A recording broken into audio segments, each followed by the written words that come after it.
Welcome to Duke Fuqua Insights, a podcast where we explore faculty research and the actionable takeaways for business leaders at every level. In today's business world, every leader is asking some version of the same question. How do we make the most of artificial intelligence without leaving parts of our workforce behind? It's a tension that echoes a classic but still urgent economic question about how technology interacts with human skills. I'm Sarah Kern, a current MBA student at Fuqua. Today, I'm honored to welcome Professor John Coleman to the show. Professor Coleman is an economist who studies how financial policy, trade, and technology shape economic stability and global business decisions. In a paper published nearly 2 decades ago, he examined why wealthier nations tend to adopt technologies that favor skilled labor, and how those choices shape growth and inequality. As AI now transforms industries worldwide, his insights offer a valuable perspective on how economies and businesses can align new technologies with their workforces. Professor, thanks for joining me. Well, thanks, Sarah. I'm glad to be here, and thank you for inviting me to your podcast. Absolutely.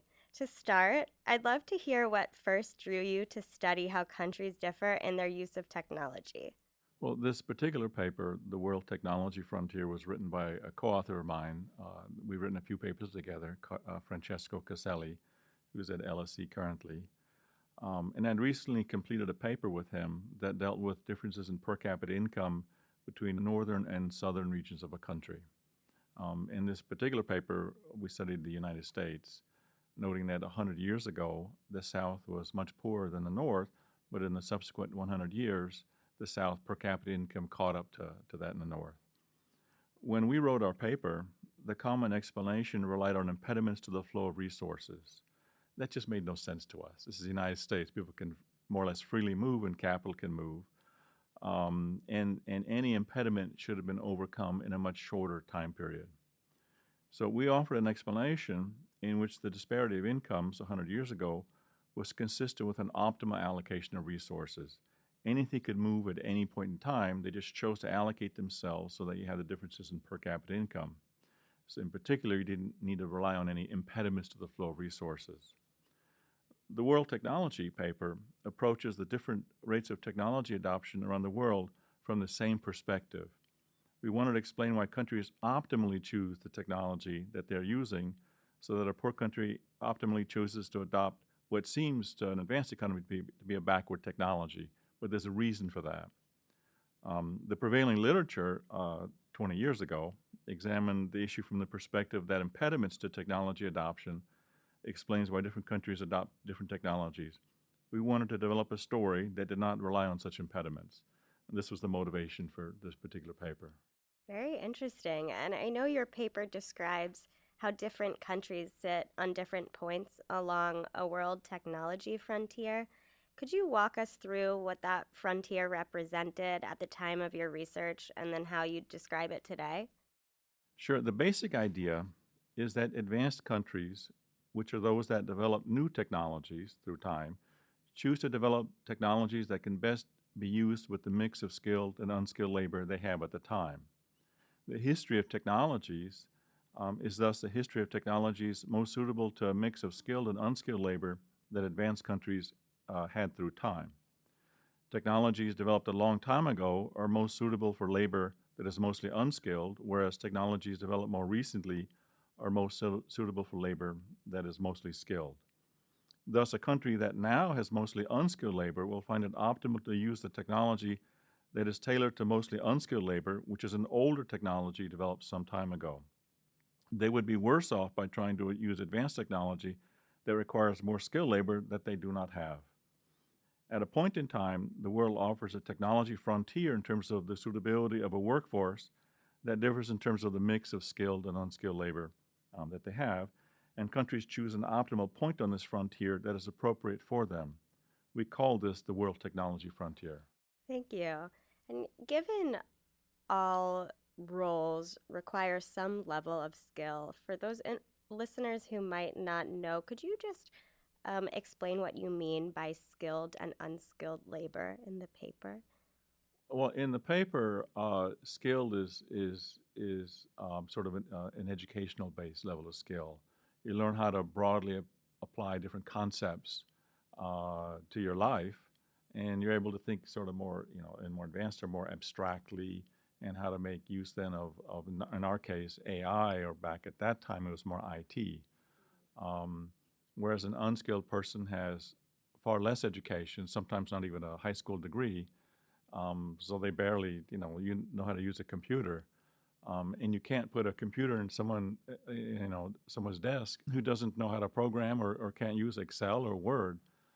So that's a different sense in which, at that time, we were talking about a match between skills that a person has and the type of technology that is more suitable for some skills versus others. So, for example, if you had a person who was very skilled at, say, a manual typewriter and knew how to type out a manuscript, but that's all they did, and you gave them a word processor that had much different functionality, they may be worse off. They don't know how to use it. You need to have someone who can adapt to the technology and use technology to make it more efficient for them. Mm-hmm. Technology that matches their Their skill set. Totally. Thank you. That's helpful. You've written about the idea, this is similar, of appropriate technology, that economies shouldn't just copy what works elsewhere. How might that principle guide businesses' approach to technological advancements today? Well, what works elsewhere may not be the best for you. Just because businesses in the United States, for example, find it optimal to use technologically sophisticated equipment does not mean a poor country should adopt the same technology, as they do not have the labor force sufficiently skilled in using this technology. If they try to adopt the most sophisticated technology, the return on investment would not warrant it. These countries would be best off adopting technology created by the advanced countries when they had relatively more unskilled labor. Going back a step, in today's landscape, does AI represent the next wave of skill biased innovation where advanced economies benefit most from new tools? Sure, the development of AI fits the narrative just described very well. AI was developed by advanced economies, in particular the US mostly, that have the skilled labor that would benefit most from AI. Skilled workers that are able to use AI are the ones most likely to benefit from AI. AI will make them more productive. Unskilled workers unable to use IT in general, and AI in particular, will likely not benefit directly from AI. Thus, AI is now added to the world technology frontier, which is available to all countries, but only the most advanced economies will find it advantageous to integrate AI into their businesses. Your work also shows some countries face barriers that limit which technologies they can adopt. What are the modern equivalents of those barriers? For me, data access, infrastructure, or workforce readiness come to mind. In our paper, we define a world technology frontier. Relative to this frontier, we identify countries that choose a suitable technology on that frontier. But we also identify countries that are inside the frontier. For a variety of reasons, they do not even choose a technology on the frontier. I'm not so sure this is a purely economic problem. Sure, you can say that businesses lack adequate infrastructure to efficiently conduct business and be on the frontier, but why? Why does the country lack that? What explains a lack of infrastructure and other impediments to business development? I think this is fundamentally a political choice. Some regimes just don't choose to invest in that infrastructure and other features that allow businesses to most efficiently, adopt the latest technology or the appropriate technology for them. Perhaps they don't know what the most appropriate technology would even be. That's unlikely to be true. I think the people are clever in all countries in the world. They just don't have the workforce. I mean, how hard is it to get a copy of the Wall Street Journal and read what other countries businesses are doing? Right. And business leaders have access to the internet. So I don't think it's a question of people not knowing what to do at that level. It's really a question of not having the resources to do what you want to do and having to deal with that, and having to adopt a technology that's suitable to the environment you're in. So the question really is, In terms of impediments, why are they in an economic environment that impedes, the development of the infrastructure that they need? Um, and I'm not so sure, as I mentioned, that that's necessarily an entirely economic question. It's asking, why does a regime in some country, maybe an authoritarian regime, why do they not adopt, the latest computer infrastructure and educational systems and health systems to promote an economy that could most suitably use this technology? But I don't think it's a purely economic problem. That makes a lot of sense. Your research focuses on countries, but do you see similar dynamics at play within industries or maybe even within firms where some teams or divisions are more skilled labor abundant than others? And how might that shape the way organizations adopt new technologies? That's a clever question. Some industries that hire mostly unskilled workers would not choose to make the investment in advanced technology. Examples would include food workers or hospitality workers. They will find it optimal to be technological laggards. This logic does not just apply across industries, but within an industry as well. Some firms within an industry are just less advanced than others. So they hire less skilled workers and use less advanced technology. Think about a coffee shop. Starbucks, on the one hand, being incredibly sophisticated, but a mom and pop coffee shop, getting away with just the coffee, mug that used to be on the Walgreens counters and so forth. Of course, as they compete with other firms over time, and these other firms become more efficient, they will either have to adjust or perish. In general, this is referred to as creative destruction. Newer technology replaces older technology over time. Three economists were just awarded the Nobel Prize for economics for their contribution in this area. I always love to support the mom and pop shops. What do you think business leaders should be thinking about when it comes to innovation that complements their specific workforce? And does that approach differ for global firms versus those operating mainly in domestic markets, which you hit on a little bit in our last conversation? You need to adopt technology that is well suited to the workforce you have. If you hire mostly lesser skilled workers, then with those workers, it may not be optimal to adopt a technology they are unable to use. First, they may even be less productive with the newer technology than the older one.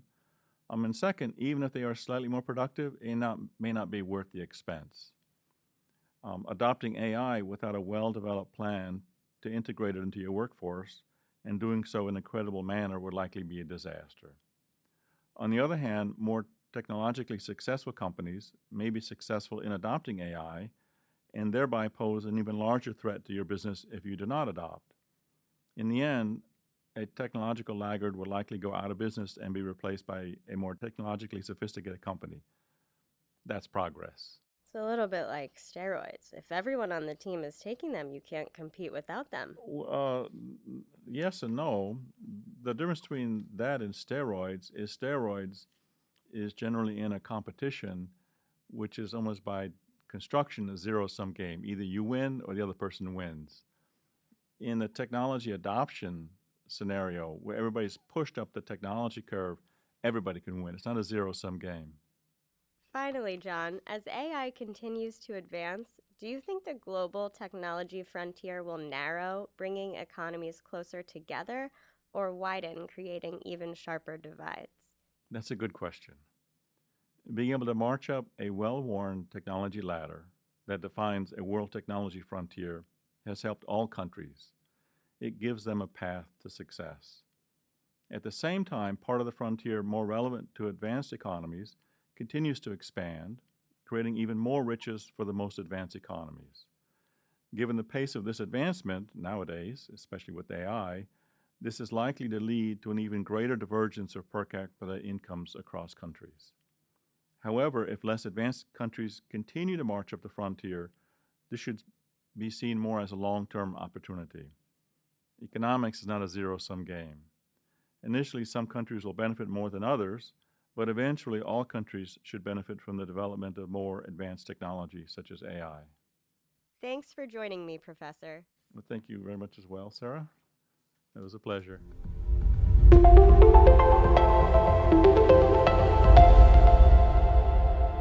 Duke Fuqua Insights is produced by the Fuqua School of Business at Duke University.